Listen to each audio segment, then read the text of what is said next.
Welcome to Audiobook 365 Stories.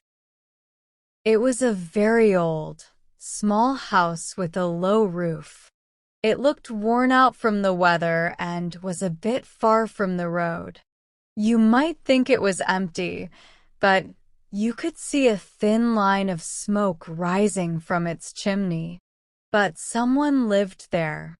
If you opened the creaky door, you'd see an old woman with lots of wrinkles and gray hair. She sat near the quiet fireplace, stirring the weak fire, or sometimes looking out the window without really seeing anything. People called her Aunt Ruth Jones. They didn't know much about her except that she was a strange old lady living alone in that old house. She got the house and a small farm next to it when her parents died about 30 years ago. At first, people were curious about the new person living there. They found a tall, thin woman who was around 34 years old. She didn't talk much, was shy, and seemed distant. Some thought she was proud, while others said she had faced a lot of disappointments in life. But no one could get her to share her story, so eventually people stopped bothering her and she and her old house were left alone. Over the years, things changed in the house. The walls got dirty from smoke, the windows looked dull, and the floor sank in a bit. The room wasn't cozy, and Aunt Ruth didn't seem happy. Some people become small-minded and unhappy when they're alone, and she was like that. Being away from other people made her heart and mind narrow and hard. No one was there to share her happiness or sadness, and no one really cared. Every day, Aunt Ruth did the same things. Chores around the house, sewing, or making things out of straw. Sometimes, she walked to the village store to buy what she needed. Seeing the happy girls in the village with their nice clothes and lively homes made Aunt Ruth feel even lonelier.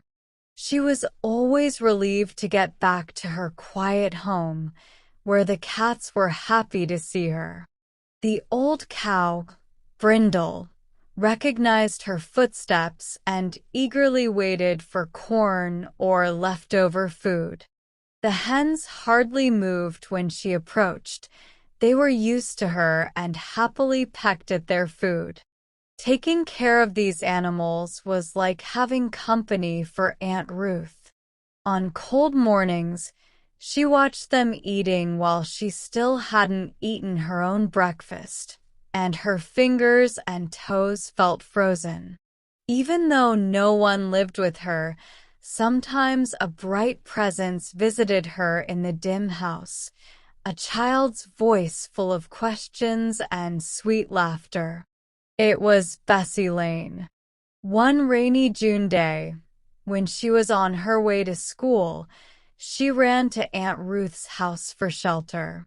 Since then, the cheerful little girl with blonde hair and clear eyes often visited Aunt Ruth to chat. When Aunt Ruth heard Bessie's lively steps and the door latch lifted, her tired eyes brightened and she smiled. The child easily became friends with the lonely woman. Kids are like that. You know, they can be a bit strange sometimes, as wise adults often say. Why do you visit that old lady who lives alone? Eliza Ray, her friend from school, asked one morning. Our maid, Bridget, thinks she might be a witch because she looks so strange. Whether she's a witch or not, I like her, Bessie Lane replied, throwing her hat up and running after a fox squirrel down the road. So Bessie kept visiting, and they would sit and talk for hours. Aunt Ruth showed Bessie old things she kept, reminders of the past, and told her their stories, making Bessie's eyes widen with wonder. On this cold winter morning when we meet her, Aunt Ruth had been waiting longer than usual for Bessie to come. The sky was gray, and the wind blew down the chimney, rattling the windows. Suddenly, Aunt Ruth noticed a bright hood and blue cloak coming closer. She saw Bessie, but she didn't notice the carefully wrapped package Bessie was carrying because she hurried to make the fire brighter and tidy up the room. "Good morning, Aunt Ruth. It's been a while since I've been here, hasn't it?" "Yes, a long time for a lonely old lady like me. But I know this isn't a place for young, happy people." "Oh, yes it is, dear Aunt Ruthie. You mustn't say that. I like coming here a lot. But Uncle Jake has been very sick. He sent for my parents, and I went with them. It was such a long journey. I thought we'd never get there. And oh, Aunt Ruth, I haven't told you yet," and Bessie's face became serious. "What's wrong, dear?" Aunt Ruth asked, picking up bits of clutter from the floor. She always seemed to tidy up when Bessie was around, her hands moving without her thinking. The room was fine for her, but for the child, it looked gloomy and needed some brightness. However, Aunt Ruth didn't realize that Bessie was helping her see the good things in life, or that she was starting to appreciate light and beauty again. "Well, I'll tell you. We're moving away. It's too bad to leave all my friends just when I started to like them, especially you, Aunt Ruth." "I don't want to go at all," Bessie said, tears running down her face. "You're leaving? You're going away?" Aunt Ruth asked seriously. "Yes, and Mom said we couldn't take Chip. It would be too much trouble. So I gave him to Allie Smith," Bessie explained, crying again. "I gave my kitten to Amy Wells, but I haven't found a new home for my little Rose." "Look," Bessie said, going to the table and unwrapping her package. "Isn't it beautiful?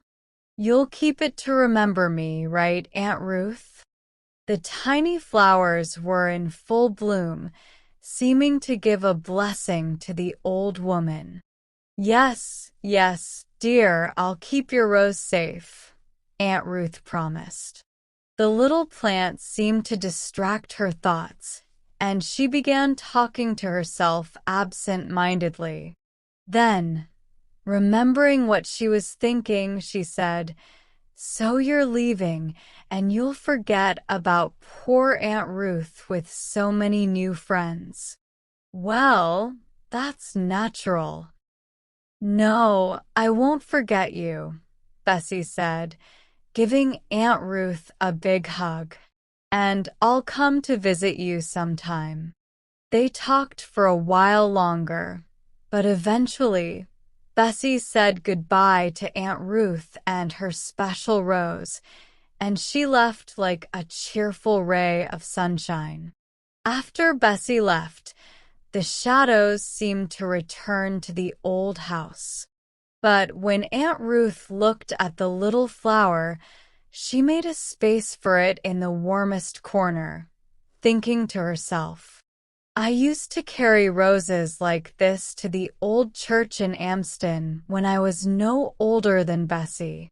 It feels like yesterday, but it's been a long time. Maybe if I did things like that again, it wouldn't feel so dark and lonely. I'll put the rose here by the south window, so if the child ever comes, she'll see it from the gate." Bringing a small pine stand, she carefully placed the plant on it. As she did, she noticed the window looked unusually dirty. "Oh my, it's never been this dirty before," Aunt Ruth exclaimed. She felt a burst of energy and cleaned the glass until it sparkled. But then she realized the old curtain looked even dingier next to the clean window. She took it down and replaced it with a finer one from her drawer. The next morning, as she sat alone eating her breakfast, Aunt Ruth turned her chair to face the window and her rose.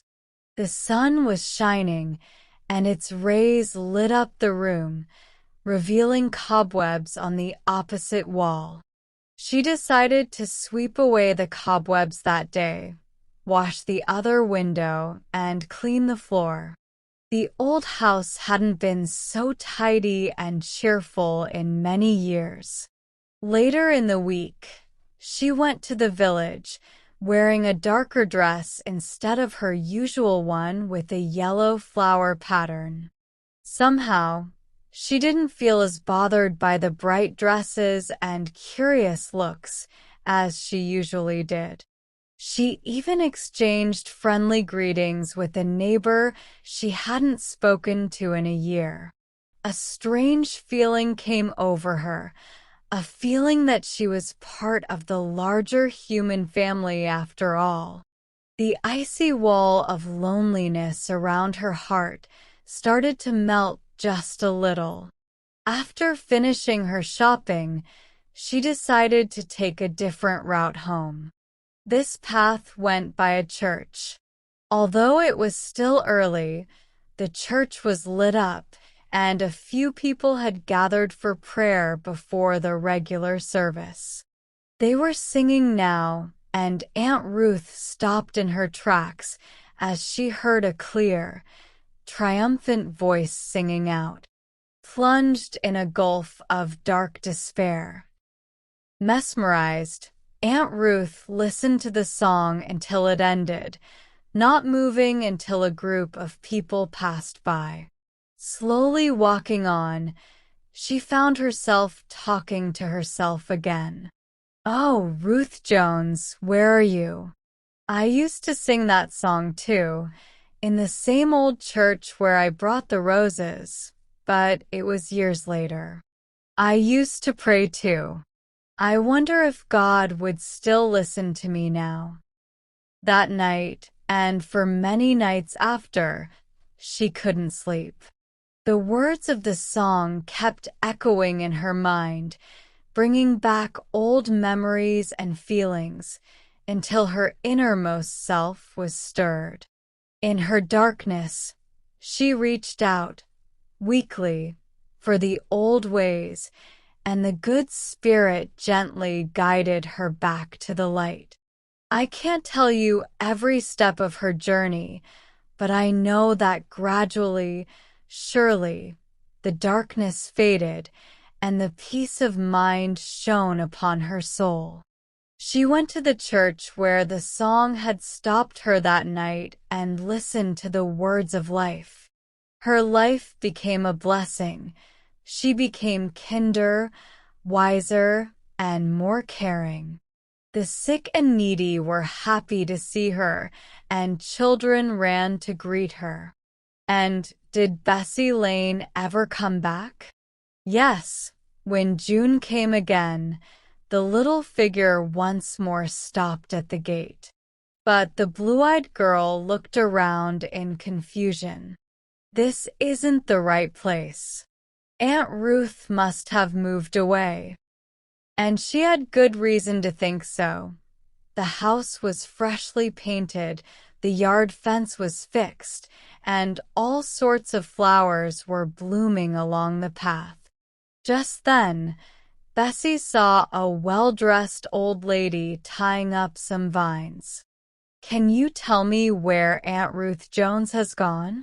"She used to." Bessie stopped suddenly and then ran into the woman's arms, realizing it was Aunt Ruth herself. It's so beautiful here. How did it all happen? The excited child exclaimed. Aunt Ruth smiled warmly and, taking Bessie's hand, led her into the neat, cheerful room and up to the south window, where the carefully cared-for rose was blooming with beauty and fragrance.